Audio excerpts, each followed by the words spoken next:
Hello, hello, hello. You're tuning into another episode of The Wunderkind Show. Today's first topic, the Cleveland Browns are trying to sabotage Shedeur Sanders. Look, guys, we can start this off by pretty much, I don't know how anybody watches that game and not come out thinking that the Browns are sabotaging Shedeur Sanders. First shot down the field, the air carried it a little bit. Judy stopped running on the route. He just stopped running. He was like,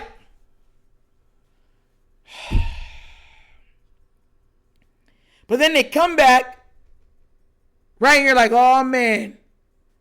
They fumble a fourth down play. They give it to the tight end.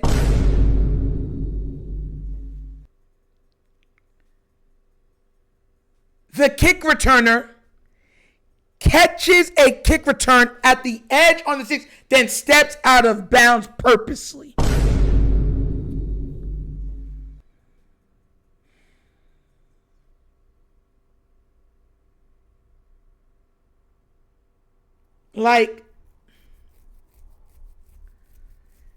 Look, I've seen a lot. It doesn't and I'm not even saying specific, I don't know. But somebody's doing something. Because, once again, to make the mistakes that this team offensively made, you have to start looking at them and being like, that's starting to look purposeful. That's starting to look like you did that junk on purpose. Because there's no other explanation. You're breaking down stuff, you're looking at it, you're like, bro, that doesn't even make sense. Like, how are you doing it like that? I just doing it like that because I like to do it like that. Shedeur played, Shedeur played well. He played very well. They gave him limited opportunities, and he made the most of his opportunities. And look, like I said, I don't expect perfection. I expect to see him push the ball down the field, speed up his clock a little bit, do what he has to do. But this, what I saw this team do, I just said, man, y'all not even quitting. Y'all sabotaging that young man. And they're doing it with a smile on their face. Let me read down real quick. They got beat 26-8, right? Shedeur was 16-25, 149, touchdown, 93 rating. Quinshon Judkins, 23 carries, 91 yards, 4 a pop. Fannin had 3 for 43. Judy had 3 of 26. LeVardane had 2 of 23. Bond had 1 of 18. Judkins had 3 of 18. It was just, like I said, guys, the defense was put in bad situations a couple times because of special teams in the offense. And not Shedeur. Shedeur had one bad play, and that was the false start that was called on him. Everybody's saying, that other play, they took him out. He took a sack. And that took him out. He was already at a field goal range. They weren't in field goal range. He's trying to see somebody get open and nobody was open. And if you watch back, the only thing he had was that outline, and they still wouldn't have been in field goal range. So he's looking at this saying, look, I can't throw it to that because that's a tackle right there and that's out of bounds. We need a field goal. We need at least a field goal at the minimum. Come on, guys, get open. Get sacked. And his offensive line overall didn't play bad today. But once again, the receivers weren't getting open. Had some drops. Judy was hot dogging again. I don't know what to say. Listen, it's not so much that, and I tell people this, I'm honest. Shedeur should have been started from the beginning. He looks like an NFL starting quarterback. He doesn't look like a backup.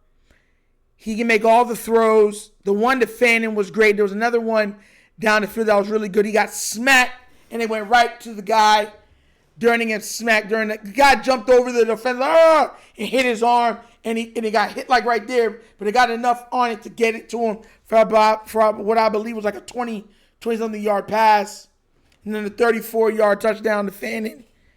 It's like, Why do you keep taking the ball out of his hands? Why? Like, why?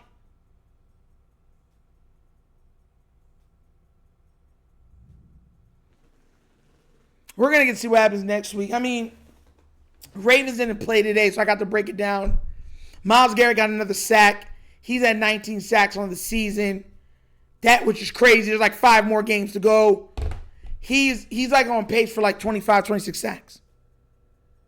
And then they showed a picture of his arm where it showed the number that he wants. He wants to get to at least 25, which would put him 2.5. What would that put him?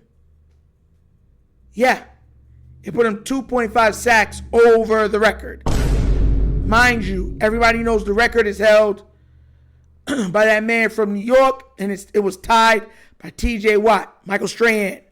So Michael Strahan set it, T.J. Watt tied it, and Myles Garrett's about to blow it out of the water and put it into a place that no one might never see it for another 100 years. And I'm just being honest. They have an amazing defense, man. They do. The Browns have such a stout defense. But that offense, special teams, and it was like, man. And they fumbled on special teams too, but they got it back. Like, special teams, like, looking at, like, that's why you have to start acting. Are you guys trying to throw the game? It doesn't make sense. Like, who's getting bonuses under the table or a promised starting time that you're out here trying to throw the game?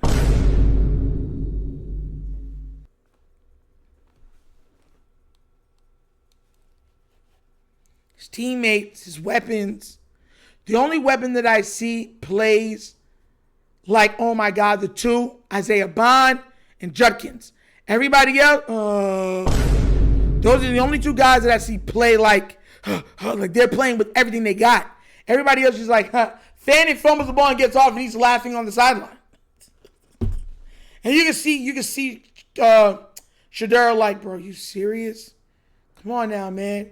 Finally seen back Dylan Gabriel. He thought that, yes, he got hurt. Now he's out. That man tapped him, go sit back on that bench. Get used to it. Shedeur don't got to show him no more. Whole offseason with Shedeur, you're going to win a lot of games. You're going to win a lot of games. A lot of games. If they have to see any more, that's because they didn't want him to be there in the first place. I'm just being honest. He gives you an opportunity to win every game. And they didn't even use play action like your run game's working. Play action. Nah, we're going to run this 4 straight times. You're not even tush pushing properly. It's like the quarterback stands to the level of the other guys. Why? Because then it takes somebody out of the play. If he's behind the guy taking the snap, that means everybody's in the middle to hit you. You know what I'm saying? Sorry about that, guys. But that's what I'm trying to tell y'all. I'm just kind of tired. I'm tired of like people not knowing. They know the truth and it's out here lying. You know what I'm saying? We know what these teams do. We know what they see. And we know when they know that a player is good or not. And mind you, we've seen it with Lamar Jackson. Like right now, the Baltimore Ravens have an Isaiah Likely who they're not playing. A Keegan Mitchell who they're not playing. And they're legit weapons. And when they're given the opportunity to make plays, they make plays. They're like, that's enough plays for y'all. It's the way the NFL works, and it's nasty work. Disgusting work. Ridiculous. Absolutely ridiculous. But what do you guys think? Do you think the Browns were sabotaging Shedeur today? Do you think that he earned the next start for himself? And also, do you think he should be the starter next year? Let me know what you think down in the comment section, please. All right? But as always, that's the episode of The Wunderkind Show. Thank you for watching it. We get down, we have fun, and we laugh. But everything we talk about, we're doing what? Facts and truth. Please do remember, guys, like, subscribe, hit that notification bell, leave a comment, you know, love the comments. If you haven't already done so already, check out The Wunderkind Morning Show live Monday through Thursdays, 9:30 to 10:30 a.m., where we touch on all topics of sports, break down sports culture, pop culture, a little bit of nostalgia trivia, right, from the 70s, 80s, 90s, and early 2000s, guys. Be There or Be Squared. It's a separate show than this one. It's called The Wunderkind Morning Show. All right? And we also go live on Fridays from Bimbo's Bakeries, where we pick up bread for the bread box for Trinity Community Church. Okay, guys? Also, if you'd like to donate to either one of the channels, right? Bottom of the screen, there's a QR code. QR code to a Cash App. Cash is located in the description of every video that we do. Name of it is money sign, The Wunderkind Show. Super easy. But that's the episode of The Wunderkind Show. This is your Nigel signing off. And as always, guys, you know my slogan. Peace. And guys, I'm out of here. Yo!